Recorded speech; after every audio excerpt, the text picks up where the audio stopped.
The clock ticks closer to the 2021 general election. Both the opposition and the ruling NRM party are laying strategies to take the majority votes. Both opposition icon Dr. Kizza Besigye and President Museveni have been traversing the country in what seems to be a testing of the ground. Tonight we dig deep into the 2021 election politics and the debate on electoral reforms with NRM Secretary General Justine Kasule Lumumba and Dr. Kizza Besigye of the Forum for Democratic Change.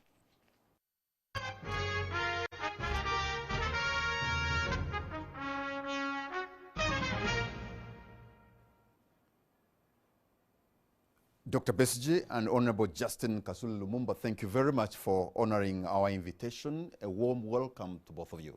Thank you. Thank you very much, and a very good evening to all the viewers out there. I can actually say that tonight the national spotlight is on you on matters of politics, and let me begin with you, Dr. Kizza Besigye, because as we move to 2021 election politics, I have heard you with a lot of clarity saying that the NRM government or party with Yoweri Museveni as the chairman, as a candidate, it's almost impossible to remove him using a ballot, if I quoted you well. Do you still have carried that view that you cannot win Museveni at the ballot box?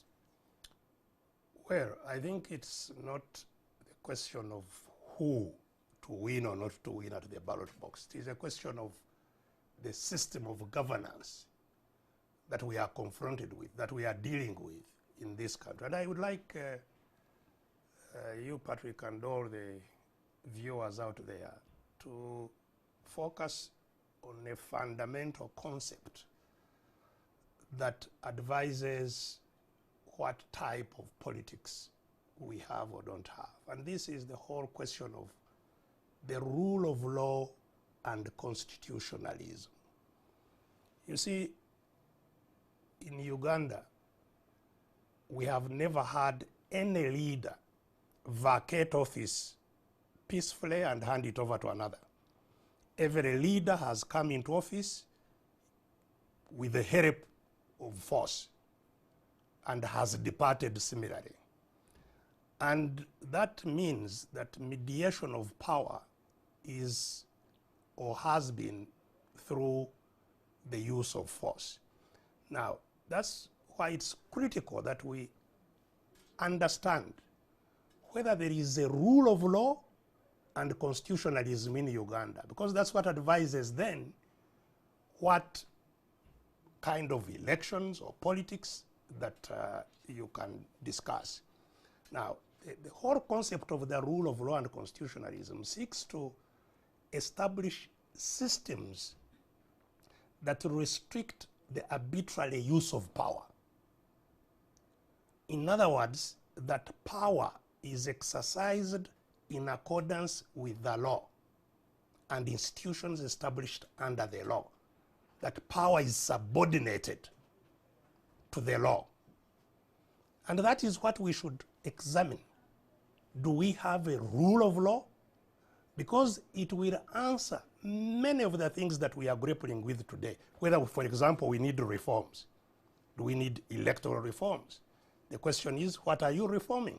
Because if you have no rule of law, then the question must be, how do you so get... So where do you stand on the question whether there's a rule of law or constitutionalism in Uganda? Where do you stand on that question? So on that question, which is a fundamental question for this country to engage with, I am very, very clear of the view that certainly there is no rule of law. In other words, there is arbitrary use of power. In other words, power is exercised outside the law. And how is that? How does that happen? You know, meaning you may have a constitution, but it's willfully violated. And, you know, look, let me give you an example, for example, what has happened since 2016, the last election, because we are talking about 2021. Immediately the voting ended in 2016, sorry. Before even the results were announced, our headquarters was invaded here in Najanankumbi.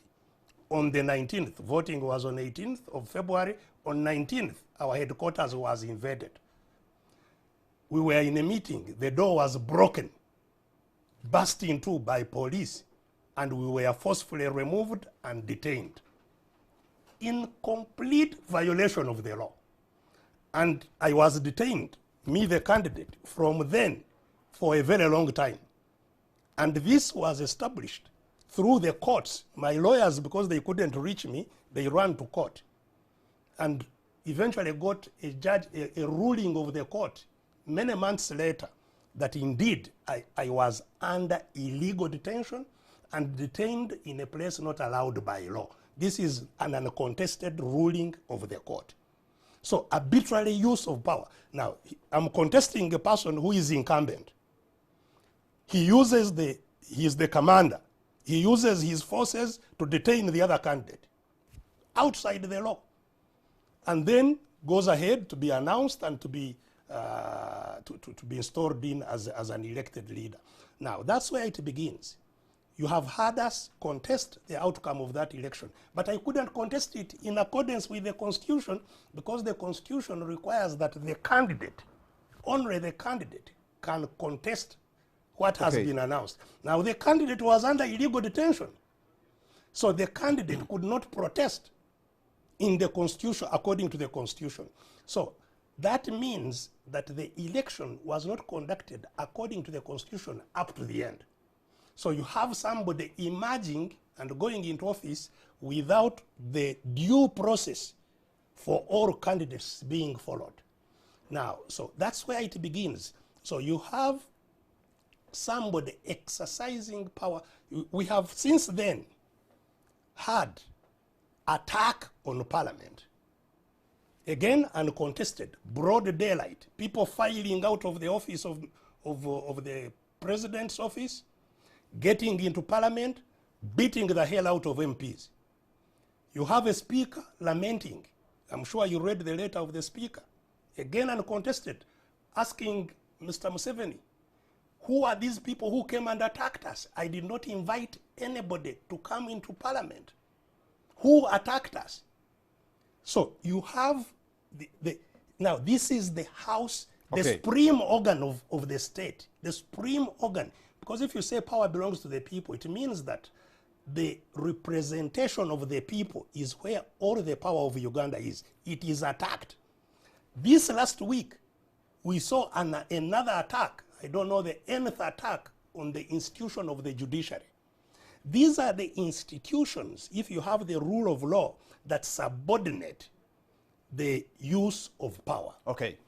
Thank you very much. I want to go to Honorable Justine Kasule Lumumba, but what you have stated is indicating that Uganda is devoid of constitutionalism and rule of law. Dr. Besigye, what would be your prescription to realign this country back to the rule of law? So, you see, that means that people have no power. Because if they had power, then they would be able to make laws that are effective, that subordinate how power is used. But whether there is law or not, people exercise power the way they want. In other words, we have a people that have no power. That's what absence of the rule of law means. That's why there is impunity. Somebody can kill you with impunity. You cannot do anything. And indeed, people can be arrested outside the law, detained outside the law, killed outside the law, exercise. So people have no power. So the struggle this country has, and that's why it's very, very critical for all Ugandans to appreciate these concepts.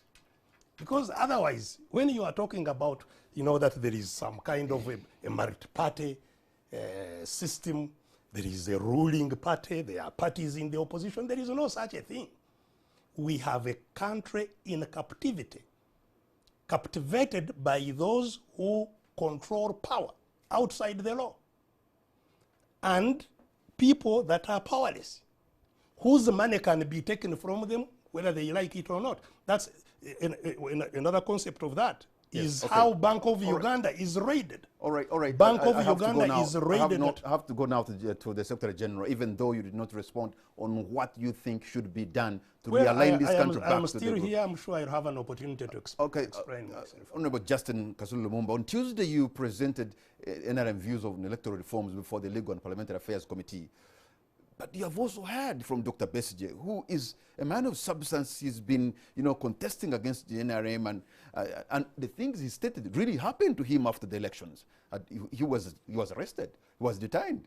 And then how do we get back this country to the rule of law and, avoid the things that happened to this gentleman, Dr. Kizza Besigye, immediately after the elections? Because these things happened. You cannot just sweep them under the carpet, can you? Before I talk about the electoral reforms that I present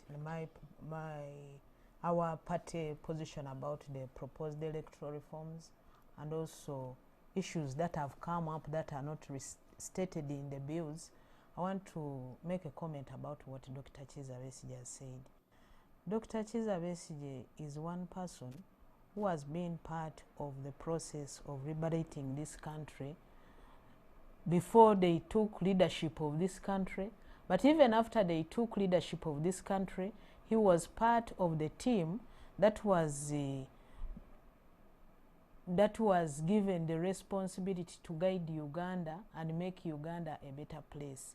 And even when we took a decision as Ugandans to go multi-party, Dr. Kizza Besigye has been in the leadership. With his party having constitutional space, which nobody is supposed to deny them. So the issue is, yes, you two Wapugans went to the bush to come and make Uganda better, to have order in Uganda. And after you've come from the bush and you got here, you were in leadership positions with giving Ugandans a constitution, which you participated in and celebrated. I was still in school then. Now, here we are, we have a constitution which gives responsibility to different people, from citizens, to the people we lead, we people who are in leadership. If one is given responsibility, instead of saying somebody is abusing it, can you bring a proposal to tighten? If somebody is misusing his or her powers, if it is Kasule Lumumba, and you think Kasule Lumumba is deriving this from the constitution, can you propose? Because having a constitution means that all of these articles that are in the constitution, every section is supposed to have an enabling law for it to make that article operational. Some are not yet. I thought these are the issues that we would be discussing, to say, if the presidency is given a lot of powers, let's reduce on these powers and make proposals. And that's why we have... Sorry to interfere with your presentation. You see, what I'm saying is, the constitution does not function. We are acting outside the constitution, outside the laws. There is no rule of law, there is no constitutionalism. So you cannot say, let us amend the constitution when it's not followed at all. Dr. Kizza, how do you amend, or how do you reform impunity? Now, Dr. Kizza Besigye, if you are saying there is no constitutionalism, there is no and rule I've of given law, the examples, yes. why then don't you bring proposals to tighten the law? Why don't you bring proposals? So you cannot tighten what does not work, what is not followed. If that is what you are saying, it does not work, then you are contradicting yourself. What you belong to a party. Okay, this is what Kamara, I'm hearing from both of you. Let me. That You even belong when to we a have political the party. You belong to a political party that is supposed to offer alternatives. Now, if you are saying there is no rule of law, what alternative have you said? Yes, you have abused this, but we are proposing so that you stop the abuse in the future by tightening here. You see, can you bring alternatives? Yes. Because look here, Dr. Kizza Besigye, I don't want you to run away from responsibility. It's God given. You cannot run away from responsibility. And that's why You are a leader. You are here not because you are anybody else. You are a leader to offer alternatives. Okay, there's so one thing. There's one if thing I think. wait. No, If there is because my job is to listen to you. If you There's are one thing saying that is not if you are saying there is no rule of law, you as the chief opposition party in parliament with constitutional responsibility, where are the alternatives that you are bringing?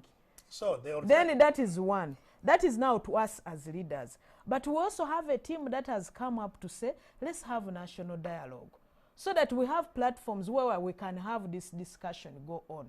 But as that goes on, we have also the National Consultative Council, where we have all registered political parties, which is chaired by NRM, Dr. Ruhakana Rugunda, deputized by Honorable Amanya Mushega, because and he is there because he was that responsibility of deputizing by law is given to them by by it is supposed the opposition, the second majority party, which is FDC. No, these are all platforms that I think if you fail in this platform, you can use this. You can use this. We've not run out of alternatives. I mean, of options where if we fail here, we can have a discussion. Yes. The challenge we have, Dr. Kizza Besigye, which I want us to discuss, is I'm not taking your responsibility to sit to discuss.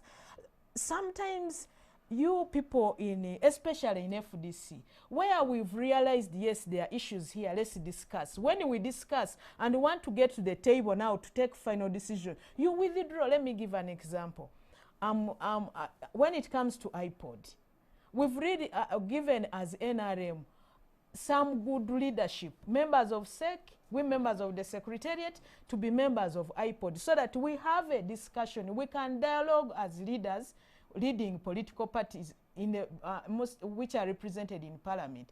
When it comes to the Public Order Management Act, which commonly people call POMA, we realized there were issues to do with there are no regulations.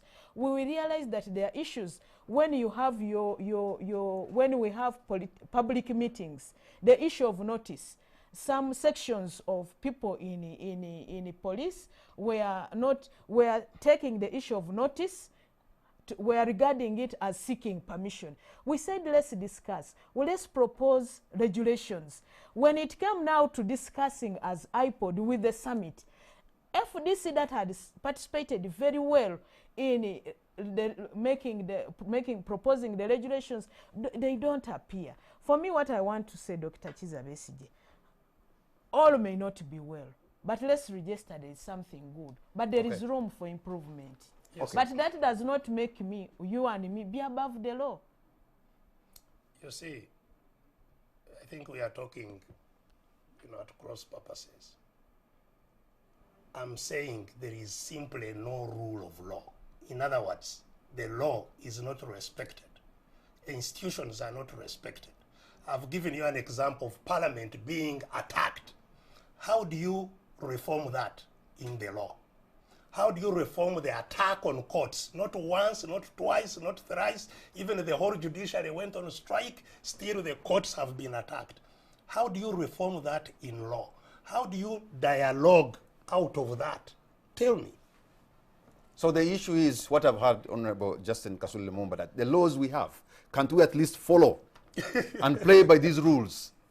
Because before we she's propose talking about more, making regulations. If the Constitution, forget about the laws, the Constitution, the mother law, is violated at will, not once, not twice, what about a secondary law?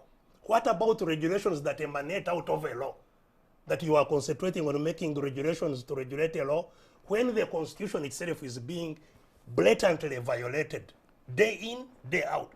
The Constitution is very clear. You don't get money from Bank of Uganda unless Parliament has approved. How many times has Parliament, the Bank of Uganda, been raided and money taken out? We outside the law. So this is the whole question. If you are talking about, elections, we have had many elections. I have gone to court twice on both occasions without any person dissenting. All judges agreed that the election was not free or fair. In other words, that people's voices are not expressed and heard. So whether the election was annulled or not, that is a condemnation of the election. Now, and remember, when we indeed went to war in 1981, what was the reason? The reason was that the election of 1980 had been stolen, and it resulted in war. So these matters we are talking about are extremely fundamental. And you're asking, what do we do then? What we do then is not a matter that affects me, it affects, and this is why, you know, some people think that even when they are operating from within the regime that is being run in that way, they think they are advantaged and can go on and defend it until what they are defending consumes them. And because eventually it will consume them. Because it's a dangerous system that you are operating from, that you are defending, which does not respect any laws. Okay. So this is a matter, all of us as Ugandans, and it's not a partisan matter, it's not an FDC matter, this is a matter of citizens. Citizens seeking to regain control of the country and regulating it according to their will. That is what it boils down to. So we have two sides to this, not FDC, DP, CP, whatever. We have a dictatorship, and a dictatorship is a system that does not follow the rule of law. That's exactly what it means, which exercises power, that is not regulated by law. That's what a dictatorship. So we have a dictatorship here, and we have the people here. And we must struggle to break down the dictatorship and impose the will of the people. So the question then that would be asked to me is, how do you do that? Or how do we do that together? Because this is a joint thing. Actually, that's a question I asked you earlier. Yes, it's not about you putting on yellow flower or whatever. This is about survival of all of us. And we need to do three things. First of all, because power is exercised by force, which is the reason it's not subordinatable, it means we must struggle to subordinate force. It means the struggle we are engaged in is a struggle for the subordination of military rule, of guns, so that guns are subordinate to civilian authority. That's the whole struggle we are engaged in. Okay. And we need to do three things to do that, to achieve that. The first one is for all citizens, including those who may be, confused, thinking that there is a multi-party political system and they are in a ruling pattern. So everybody to realize that this is a common scourge, that we all need to act together to create a new dispensation. So the first thing is awareness.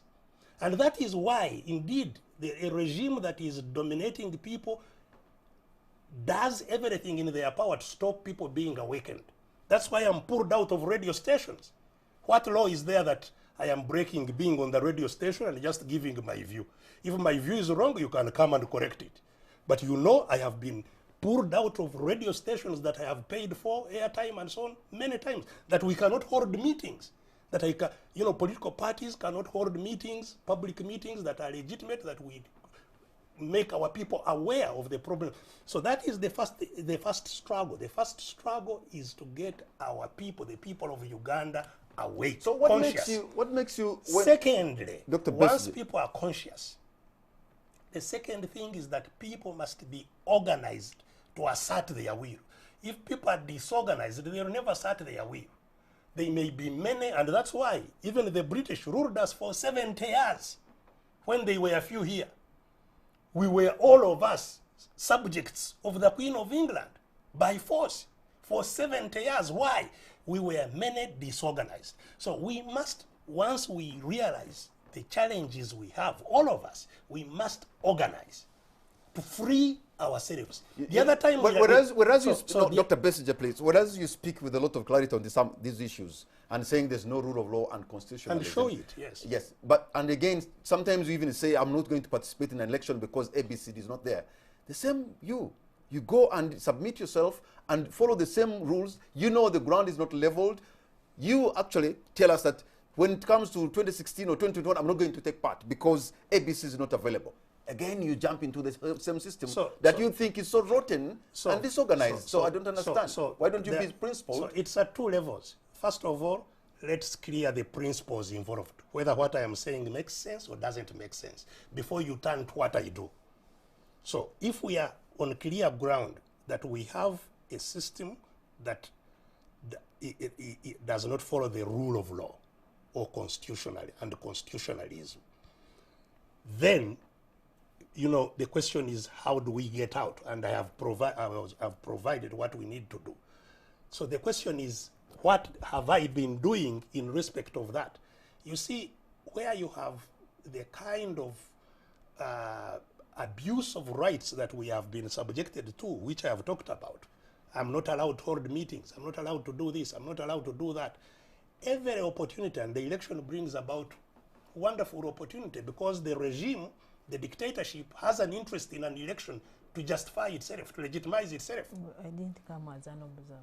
And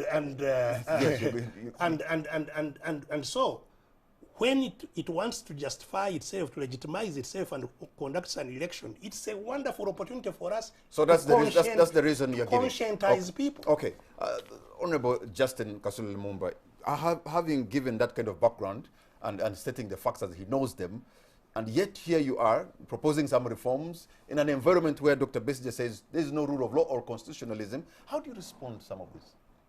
One, as Uganda, we have a constitution to which he participated much more than me. And as I said before, he does not recognize that there is rule of law in Uganda. Everything is done outside the constitution. Why then is he still having members in parliament from his party? Because they themselves would have started by showing us, by not being part of the constitution that establishes parliament and where his members are. He's a leader in the party. That's one. Two, where he says the people to be given back the power. In the Ugandans, when do they exercise their power? Part of it is electing leaders. And the leaders they've elected leaders to lead them from different political parties, including his political party. Because they are leaders from his political party at different levels who are also leading Uganda in the same constitution, which he doesn't regard as existing. So when it comes to issues to do with his members leading Uganda at the different levels, whether in parliament or different political local governments, he's saying they are leading Uganda outside the constitution because he does not recognize the constitution. That's a contradiction on his side. Then when Ugandans, the constitution gives them the right to choose leaders after every 5 years. And the Ugandans have been choosing leaders after the 5 years. That is clear in the constitution.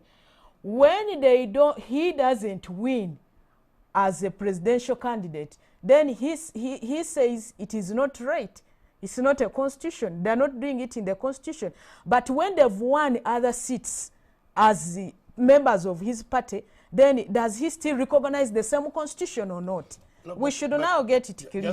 Then, I've read Dr. Kizza Besigye. I've really kept quiet and listened to you as my senior leader, because you are an elder in this country, and I recognize that.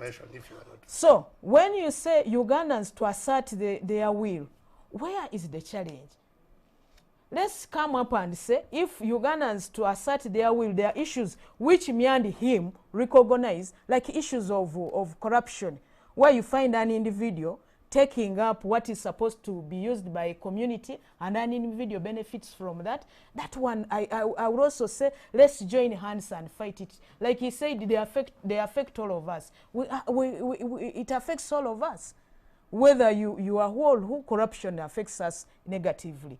So when he says Ugandans to have their own will, Ugandans vote their leaders. They vote both those in NRM and outside NRM. Ugandans vote after a certain interval, which is 5 years. So we have people from his party leading local governments. And so when he says outside the constitution, why do members of your party take up leadership and serve this country in the different offices under the same constitution that you reject?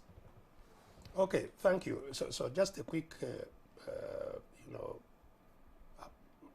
update. You see, I don't just say because I have not been declared winner, I don't accept the election. I would like, this is a conversation that Ugandans are watching. I have told you, in 2016, I was put under illegal detention. It's uncontested, in a place not allowed by law, not contested. The Constitution provides that if I don't accept what has come out in the election, I can challenge it within 10 days, only 10 days, in which I was under illegal detention. Not even my lawyers could get to me. That's why they ran to court, So this is what we are talking about, specific things that show the absence of the rule of law. We are talking about the attack on parliament.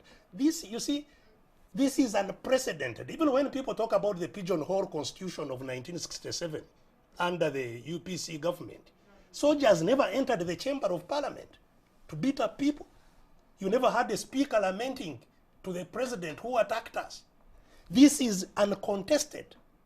That parliament was attacked, the speaker did not know who attacked it.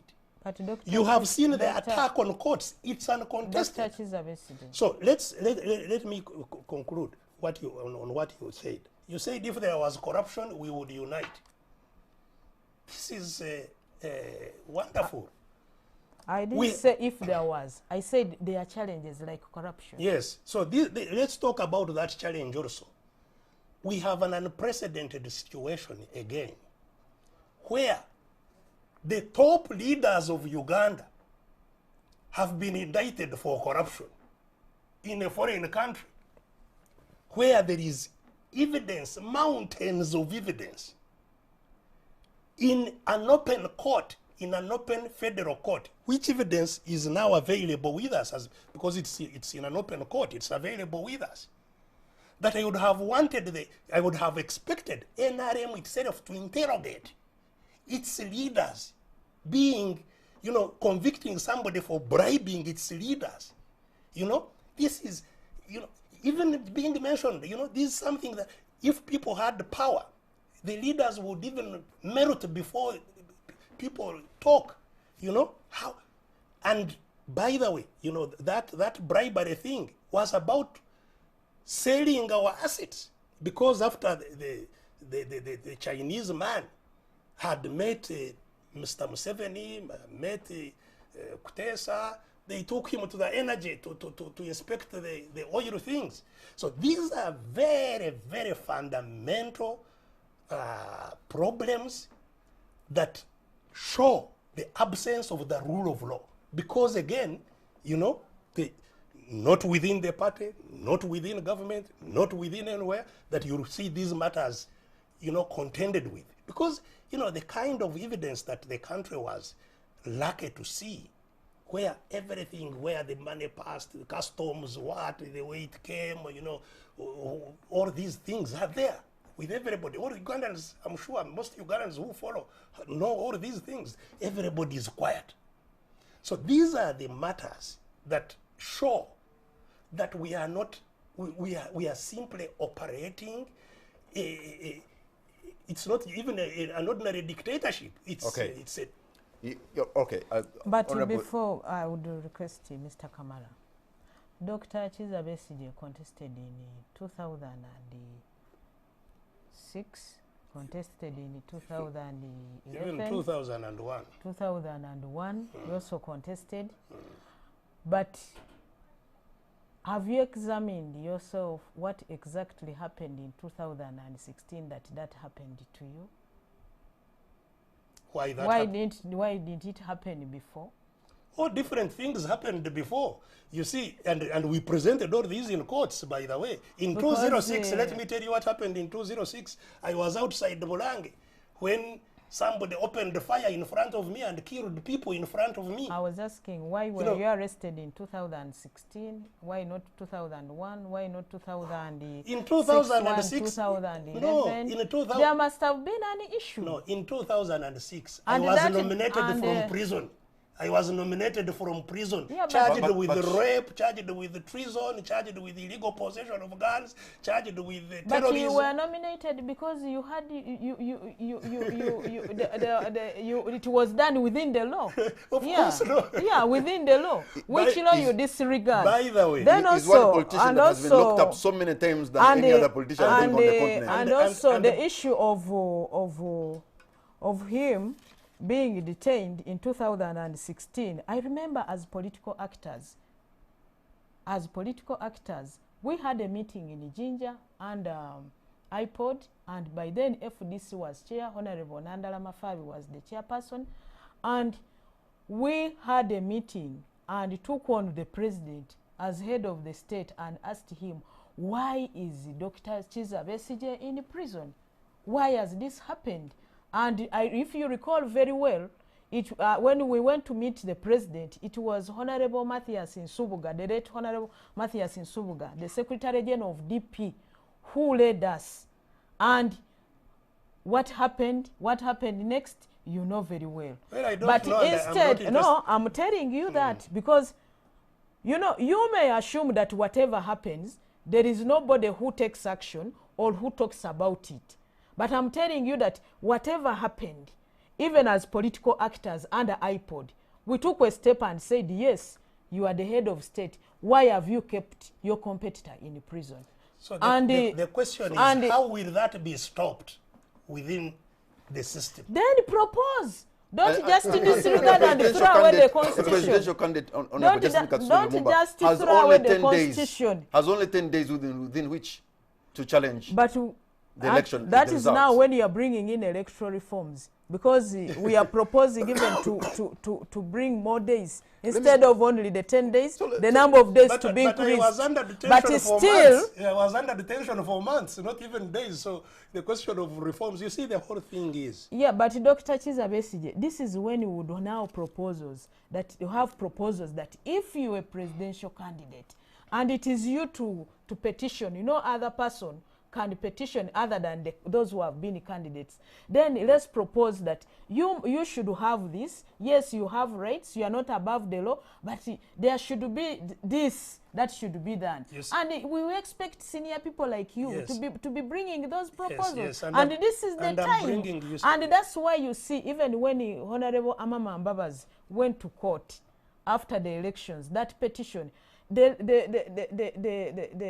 the ruling, government was given what to at least bring proposals to do with such amendments, and part of the proposed amendment, electoral reforms and amendments are part of what was in the ruling. You see, I am inviting you to be a part of me. I'm Not a to see, political not actor to like see, you. not to see that what I am doing is detached from you, because what I am talking about affects you as much as it affects me. It affects all of us. What I am talking about is the use of force that is not controlled by law. The fact that I am illegally detained is use of force outside the law. When you attack an institution, it's use of force outside the law.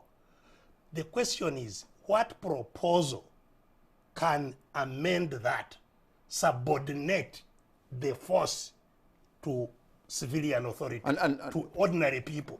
So, And that's why I'm telling you that there is no legal reform, administrative reform that you can undertake to subordinate the force. There is none. It will be done by simply defeating that force. And we can defeat it. That's what we tried to do when we went to the bush, and we defeated it using arms.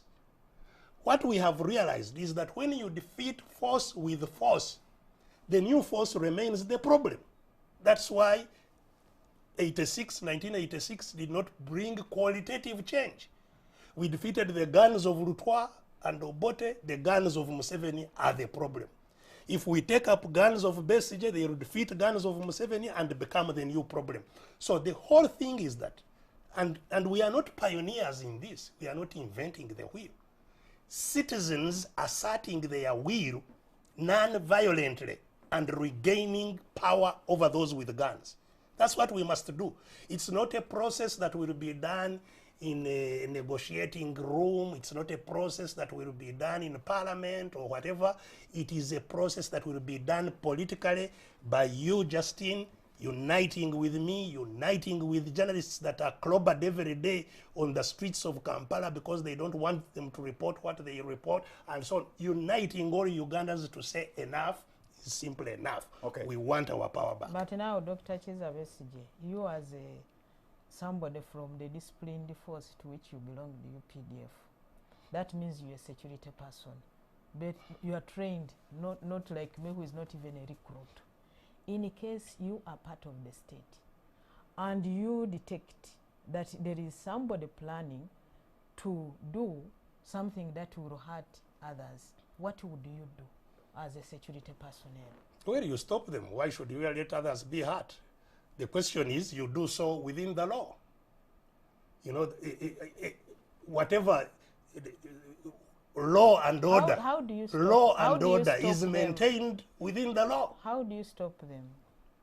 Well, you arrest them, bring evidence to court, and charge them, and prosecute them, and lock them up, or whatever, give them whatever punishment. Let me tell you, I have been arrested innumerable times, and of course tortured. Not once have I ever been required to defend myself. All cases that have gone to trial have been dismissed without my need to even present a defense. In other words, they are totally trumped up. All of them, Okay. whether it's rape, Okay, this is what you're going to do. When Dr. Kizza Besigye is taken to court and there is a ruling which he says he even doesn't have to present his defense, does that mean you still disregard the judiciary? No, that doesn't mean that judiciary is independent. Even if I don't disregard Okay, it. Dr. Besigye. I go to court myself. I take cases You to can court. hold on to your points there because we are going to take a break and we'll be right back.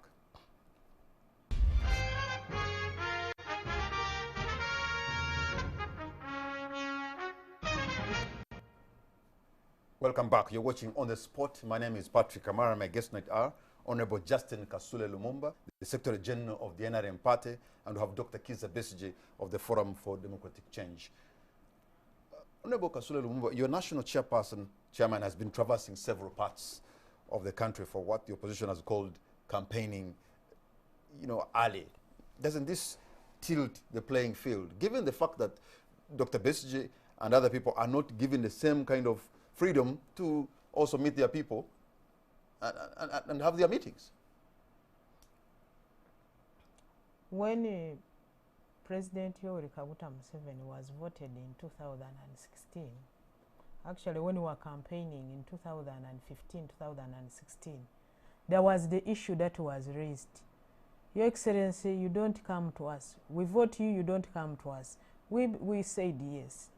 This time when you vote us, we shall come and listen to you. So he went to them, not as the national chairman of NRM. He has been moving, not as as a presidential candidate for after this term, if he chooses to be or if the party endorses him, but he has been going to the people as the president of Uganda to listen to their issues. And that's why in the meetings, he met leaders of local governments. He met leaders of the women, leaders of the youth, leaders whether in a youth council or women council. He met those who are voted as leaders. That's why you see, even in those areas where, say, you find the chairman of the district is not NRM, he was supposed to be in that meeting, and he was supposed to have been part of the team that he contributed to the memorandum that was presented to the president. So he went as a president. So how do you and the president is free to go to Ugandans anywhere, anytime. So how do you explain... And discuss with them issues that affect them. How do you explain that wherever he went, we saw a group of people on those meetings, they declare him their sole presidential candidate. In fact, they even bring a board where he signs. If that is not campaigning, what is it? You know, politicians are free to express themselves, provided they're hurting nobody. But that is pure campaign. Sole candidature was what was being Politicians are free to express you have members themselves. Of your own that's party why you find who are that going to court to challenge the sole candidature issue. That's why you find that even when he was in Lango, even the UPC people were part of the meeting, and they said, we also want you to be our presidential candidate. So could he have stopped them? Was he knowing what they were going to talk about? And why he let down people who are expressing their political feelings? So you still deny that's not a campaign? No, that wasn't a campaign, because it was a meeting for leaders from different political parties, provided they were leaders in that particular zone. To give a stamp of approval for a sole presidential candidate for 2021. But even what they wrote is part of what we are now looking at to make sure where there are gaps in service delivery, some of them are handled, those that can be handled. Your response, Dr. Besigye? Well, first of all, you see, I don't begrudge somebody who is a head of state visiting the country. My very strong caveat when discussing all this is his legitimacy as a president. He has none, as I have explained. He has no legitimacy detaining your opponents, denying the constitutional right of your opponent to challenge an election and so on, and then you masquerade as a head of state. That is first caveat, that really he is not a legitimate person exercising state authority. But secondly, having said that, the money that he's using, which he of course got as a supplementary, it was not even budgeted, and is distributing to those who are nominating him as a sole candidate. Every person received at least 300,000. All those LC1, LC, whoever came to meet him received 300,000. And in the outcome, they signed not as LCs, but as NRM, on a board of NRM with a bus and logos of NRM endorsing the sole candidate. So in other words, what was a national budget that I paid for was paid to do party work. And this is, part of the abuse of power, because we see, it's now even not talked about meetings of NRM that take place in State House that we pay for. They go there, eat meals, have meetings in our house and so on. Of course, partly I believe because they have none of theirs. But, that is abuse of power for a party to do its function using state resources. So that's what it was. Thirdly, if he has a right as a head of state to meet people and carry out state functions, as she's saying, why stop others who have rights under the law from meeting their own people or other Ugandans? Because there is absolutely nothing within the law that stops others doing the same. And I think that was your question. If he's doing it, why stop others from doing it? And of course, you can't even anymore pretend that it is POMA, the public order, that you have not sought the permissions. Why even stop people talking on radio? So if this is not a monstrous tyranny, dictatorship, what else can it be? Honorable Justine Kasule Lumumba, in this discussion you have referred to Dr. Kizza Besigye as an elder, and maybe rightly so. But does it bother you that people who know President Museveni best, people like Dr. Besigye, people like Honorable Manya Mushega, people like Dr. Matembe, people who know him best, trust him the least? How many are they? He has been here leading us for more than 30 The years. people you call him the elder and the others, I've just given an example, who know him best than you, seem to trust him the least. Does that bother you? President Yoweri Kaguta Museveni has been a leader in this country for more than 30 years. Not only as president, but even as a leader in more posts he knows than I know. But President Yoweri Kaguta Museveni is voted and trusted by Ugandans who vote him because of what he has been able to do for them, what his government has been able to do under his leadership. Dr. Kizza Besigye and those you are talking about were with him before he became president and when he became president. When they were struggling to take up leadership in this country, they trusted him and worked with him. For whatever reasons I don't know, they fell off. I don't know what happened between him and His Excellency Yoweri Kaguta Museveni. Whether President Yoweri Kaguta Museveni fell off or he fell off or others, I don't know. For me as Kasule Lumumba, and I think even other Ugandans, look at him. What has he been able to, how he has led Ugandans, what we have been able to achieve as Uganda, as Ugandans, and even in the region. I think that's the basis as to why we keep trusting him. So I cannot base my trust to him based on Dr. Kizza Besigye. I don't know the reasons. That is one. Two, when President Museveni presents himself as a candidate within NRM, the NRM people take a decision whether to have him or not. And then the NRM party presents him to the country as a presidential candidate.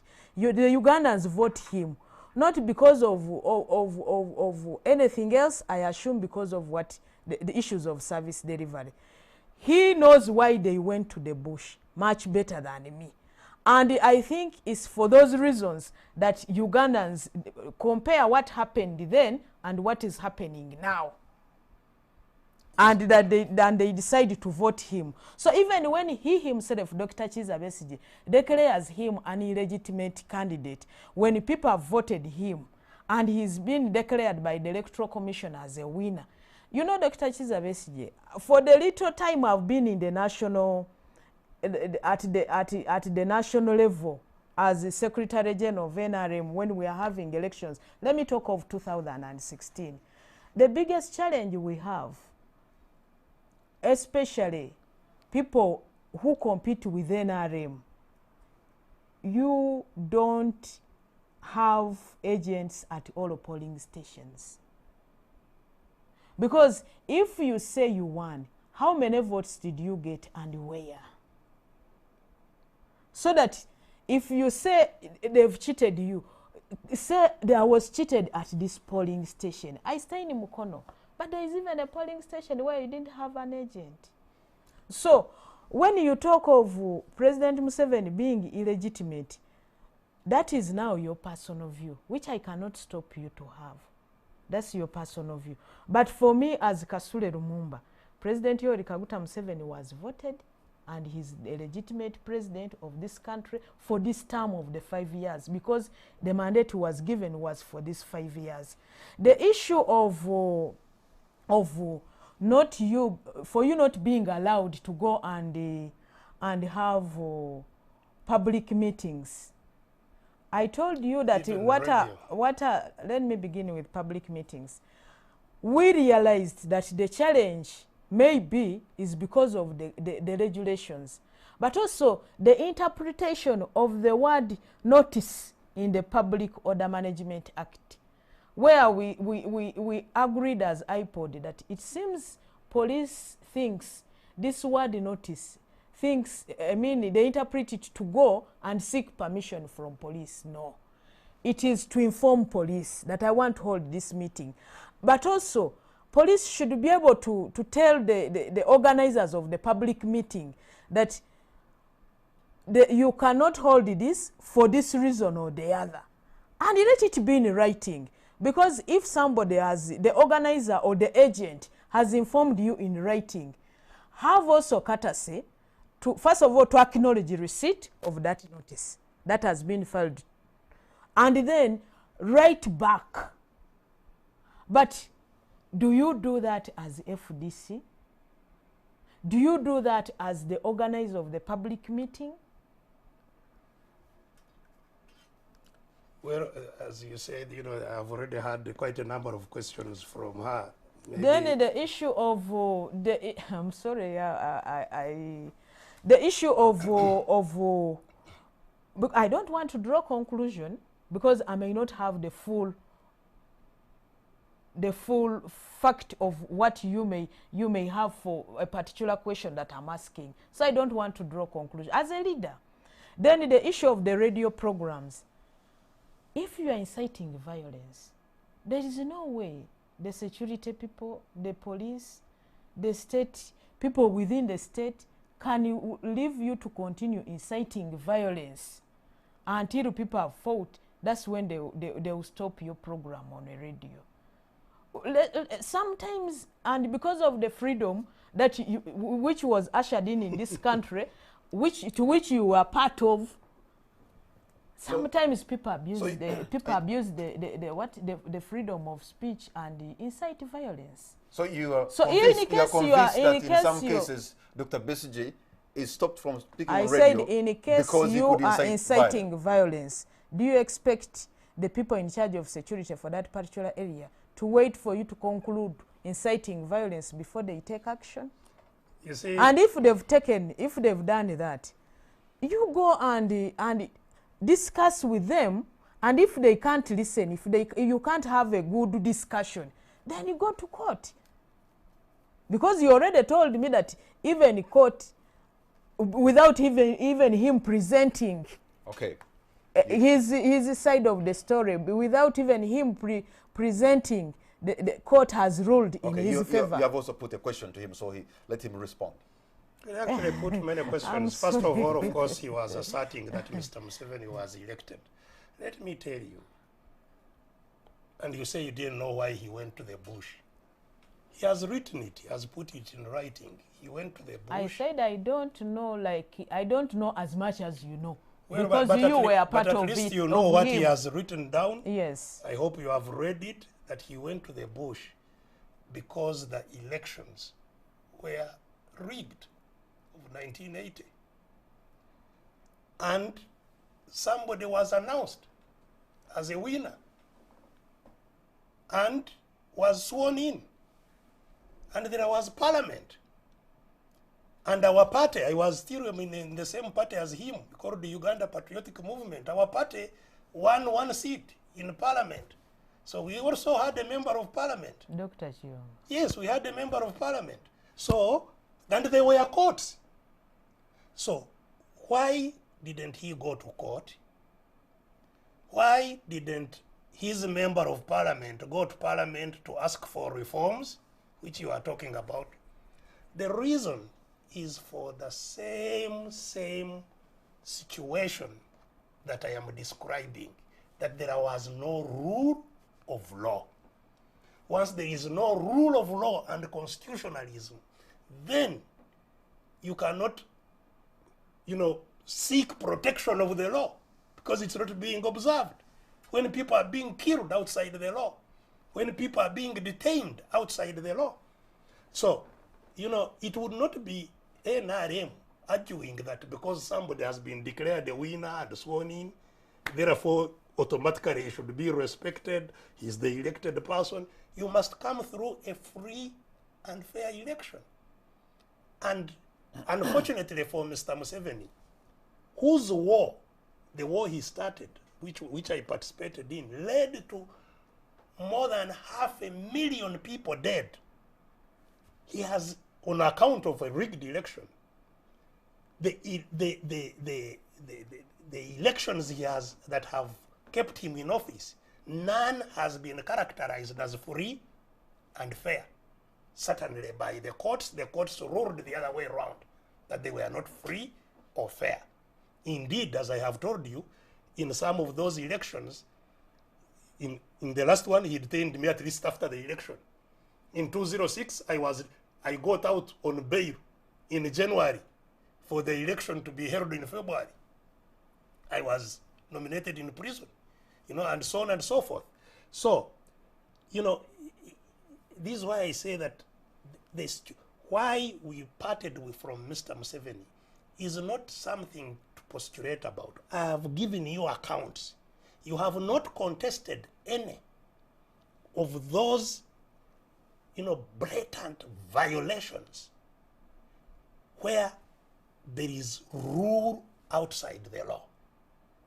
You have not, terrible things, attacking parliament, attacking courts, where you, detain your opponents, where, corruption, massive corruption, things that should be investigated, like Kasule massacre. Kasule massacre is part of electoral violence, actually, because Kasule is one area that indeed in 2016, defiantly, and it was a big struggle, where they, even at the Tale Center, killed somebody, but eventually defiantly fought and asserted the will of the people of Kasule. Unfortunately for them, the rest of the country was still not yet well organized. So if people are well organized, they can fight during an election and assert their will. But they can also fight outside an election and assert their will. Just like indeed Mr. Museveni asserted the will of those with arms outside the election. People can do so, and I would call upon them to do so. The Constitution requires them to do so. Once our Constitution is very clear, Article 3. Are you rallying the people of Uganda to pick up arms and fight? No. To fight, but to fight, yes. Not to pick up arms. Even picking up arms is allowed by our Constitution, Article 3.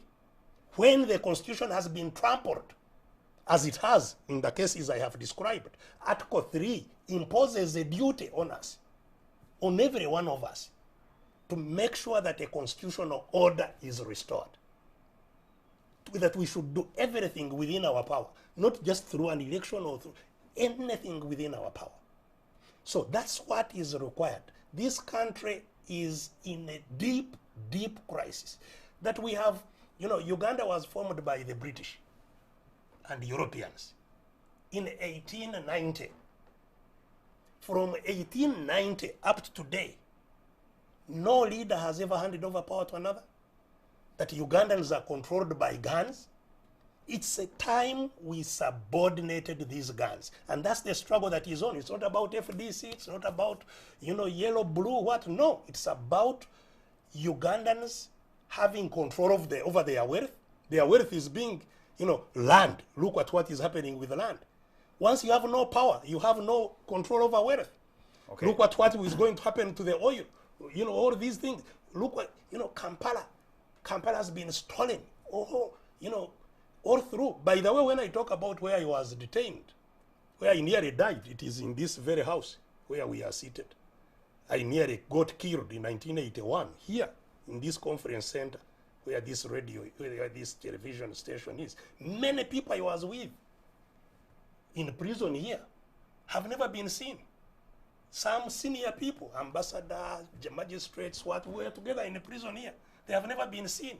So these guns... Was that before when you took leadership as after the bush? Yeah, that's what forced me to go to the bush. I was a medical doctor. So you mean they used to detain you before you went to the bush? Of course. Escaping from detention is not only through this regime. These are tactics you learned from long ago. Yes, we were detained under Amin, we were detained under the Bote regime, we have been detained under Museveni regime, and so this is why you say this must end. We must live in a country that is ours, in which we can know that only the law will stop you, not some crazy person, who doesn't like you, stops you, beats you, imprisons you, releases you when he wishes. That arbitrary use of power must simply end. And it's that's what is, we are in a very divided country today. Those who exercise power and control over resources, are moving with suitcases of money and getting treatment abroad and so on and so forth. If our parents, or our children have problems, they are in Chirudu. dying in terrible conditions. So the division in that country in this country is a result of the division in power. Who controls power? So power must be democratized. Okay. Bottom line. You have actually talked about some people who seem to be excluded in terms of also enjoying this state resources on the national cake. Honorable Justine Kasule Lumumba, how do you respond to, the plethora of issues that Dr. Besigye has raised tonight?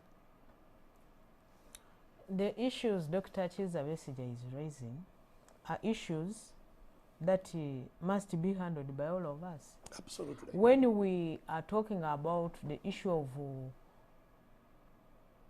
medicine in health centers, National Medical Stores provides and goes and delivers to the health center. They are not stolen by people from outside Uganda. They are stolen by we ourselves, our relatives, our parents, our brothers and sisters. They are not stolen by only people who belong to NRM. They are stolen by people who belong to all political parties. And we are saying, yes, government has said, let's even label the drugs. And you find UG on a tablet. But it is sold to somebody at a small drug shop, and this person buys. So it's the responsibility of Dr. Kizza Besigye and me to tell a Ugandan that they are selling to you what belongs to you. And if you see it, please report here. And if they report to you and you are the one in charge, please take action. So that is our responsibility. It's a responsibility for all of us. Issues of service delivery, they concern all of us.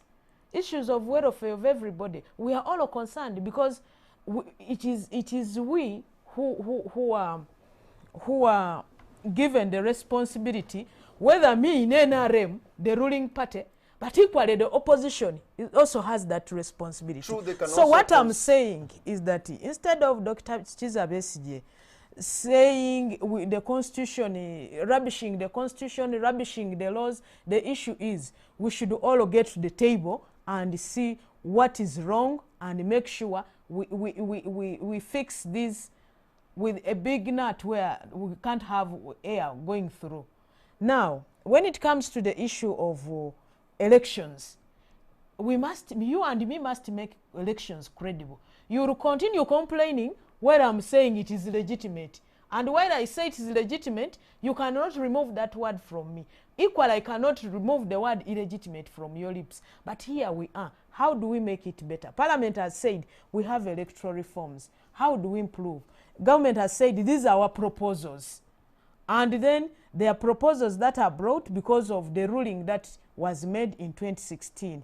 So how do we improve? They are proposing, let's not have Electoral Commission is saying let's not have cameras at the what? Cameras at the polling station. You and me, what do we say?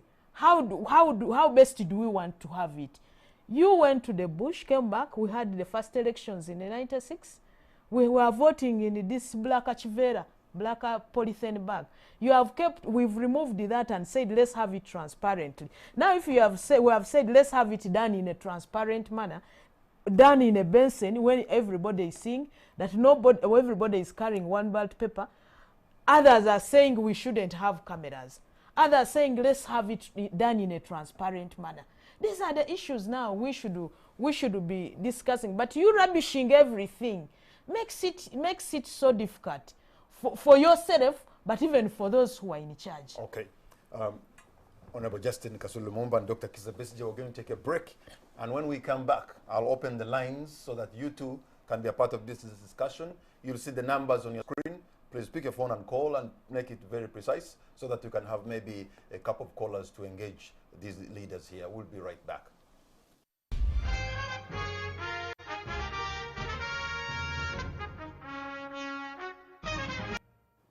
Welcome back. You're watching On the Spot. My name is Patrick Kamara and my guests tonight are Honorable Justine Kasule Lumumba, who's the Secretary General of the NRM Party, and Dr. Kizza Besigye of the Forum for Democratic Change. And in this segment, I promised earlier that I'll open the line so that you can be a part of this discussion by ringing in.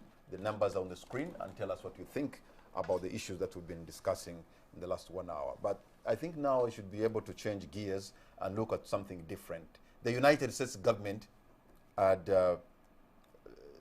you know, issued a statement about General Kale Kaihura, putting a lot of allegations, saying they are going to deny him visa to travel there and his next of kin. But I'm more interested in the response that he gave, that is attributed to him, that he wrote. He's saying, of course denying these allegations, but he's saying whatever he did then, he was doing it as an employee of the government of Uganda. So in other words, the American government is challenging or even abusing the sovereignty of the state. How would you respond to that? You know, it is people in the Western world who used to talk of fair hearing. It is very unfortunate that a government of America can take such a decision without even putting it to General Kaihura and be listened to.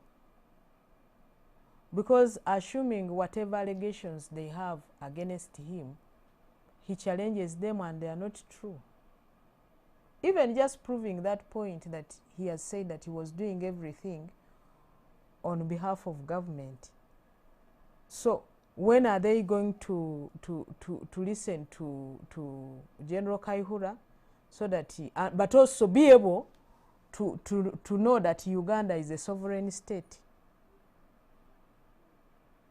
And they are doing this simply because the intention is to scare people in security as we move towards elections. Because for me, that's how I interpret it as a politician.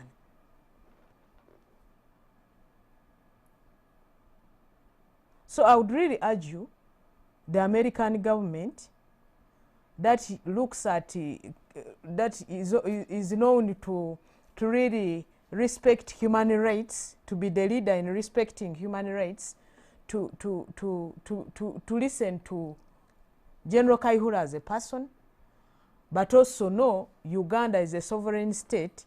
If there are issues, let discussions be done on table. Okay. Between governments and governments. You're saying, but also, let it not be a strategy to scare people in security as we move towards elections. So as we move towards elections in this case, who should be running scared?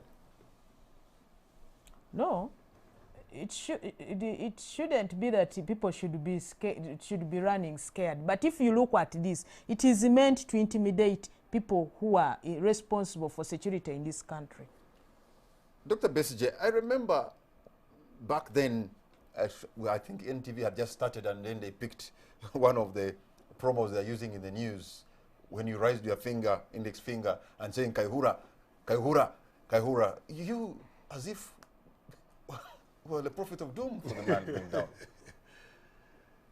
Well, indeed, you know, on many occasions, people tend to think that maybe I have some supernatural powers of predicting what will happen.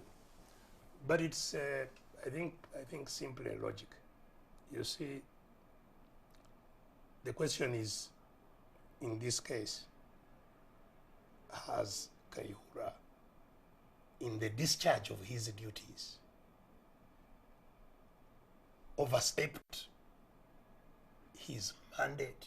Has he acted outside the law?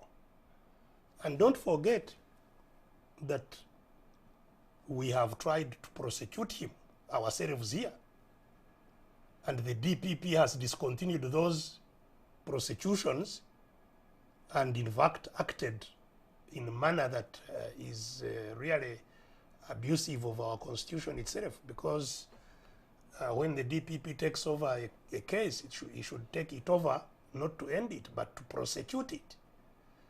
And therefore he should work with those who were prosecuting to get the evidence that we intended to lodge in court and so on, and carry on with the prosecution. That has not been done. So in other words, you should be saying what the Americans are alleging. So before you talk about Americans or whatever, the first question we need to engage with is whether he violated rights. And I can answer in a very, very clear yes. Because we have seen, I mean, and you've seen pictures of how people have been. You know, you remember when I got out of jail, I don't still remember whether that was after 2016. I think that was after 2016, when people were being hammered left and right all the way as they drove me to Kasangati. And, you know, Kayihura said, yes, he's the one who ordered them to do so. And, you know, he has no regrets in what he did. He's on record, on you know, public, saying, I'm the one who has done this. You know, literally chest thumping. But what he was claiming was a crime. He was claiming to commit a crime and an abuse of rights. And, you know, so you can, when you are doing it, and even I remember in 2015, in fact, there was a big headline that I have been referring to, where he was saying, what I am ordered by, I am under orders by the president. And the president did not deny that indeed it was him ordering. It's on, all these are on record. So Kayihura was violating the law. And he was acting indeed as an agent. It's not Kayihura really, it's his, Kayihura is his master's voice. You know, when we were young, there was a gramophone, the only music instrument that time, which had a head and needles you would put. It was called his master's voice. That is Kayihura. He is his master's voice. He was carrying out the wishes of his master. But if that's the case, Dr. Besigye, if that's the case, then the master is smarter, because the master had locked him up, taken him to court, and he was facing these charges. No, if the American government is alleging these things, Uganda can say, well, for us we know better. Actually, he has been on trial. Of course, his master is smarter. There is no doubt about it. And this mistake of becoming his master's voice is not. It's not only Kayihura who has become his master's voice and paid a huge price. And his master's voice, whoever acts as his master's voice, must know that he is committing a grave mistake on his own part. Because first of all, even before the Americans come or anybody, the master himself will be interested in eliminating you, so that what you have done on his behalf does not in the future act against you. And that's why, you know, all these people who have been hiding security, where are they? In fact, the person I fear most for now, whose life I fear for, is Kayihura. I think Kayihura. And why is that? Because you see, his source of danger comes from both sides. Those he violated rights against, and violation of rights. Indeed, the Americans are right. Violation of right is universal.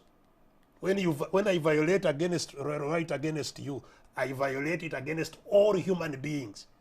That's the principle of human rights. It's universal. That's why you can't say Americans should not say anything about us. No, they must. We have signed covenants that have made abuse of rights universal. And that the Magnitsky law that is being applied is on that basis. Abuse of rights is universal. And so it's incumbent upon citizens elsewhere, especially those who are living in freedom, to protest abuse of rights in dictatorships. Okay, let me involve Ugandans who have been calling, and they just want to give their views on these particular issues we've been discussing. And I have a call online. Hello? Hello? Hello? Good evening, sir. What's your name and where are you calling from?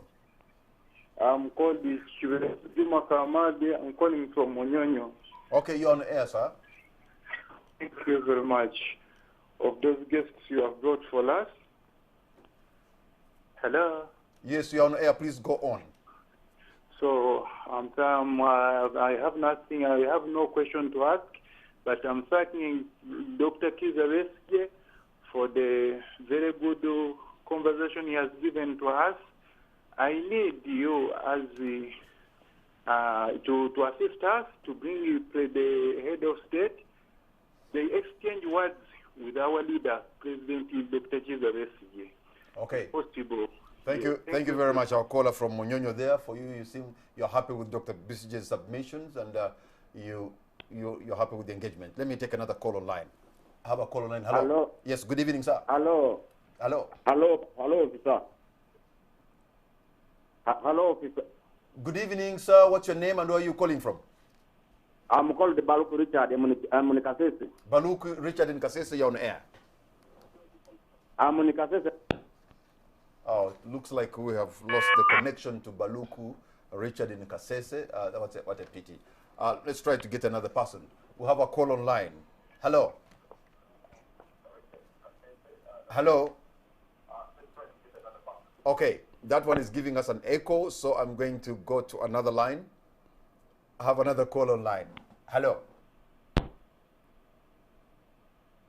Okay.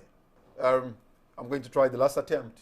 Looks like we're having connection issues with those who are trying to call in from different lines. I have one more call online. Hello. Hello. Yes, good evening, sir. What's your name and where are you calling from? This is Gerard from Hoima. Gerard in Hoima, you are on air.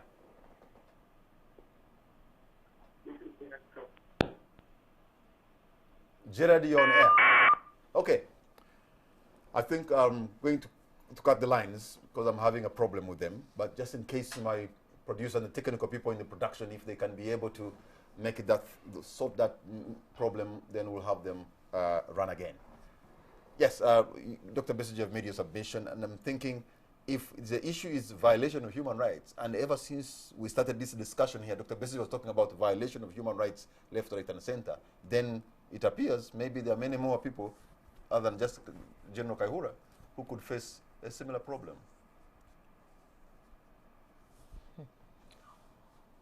We have the laws in this country, and I expect everybody to be working within the law.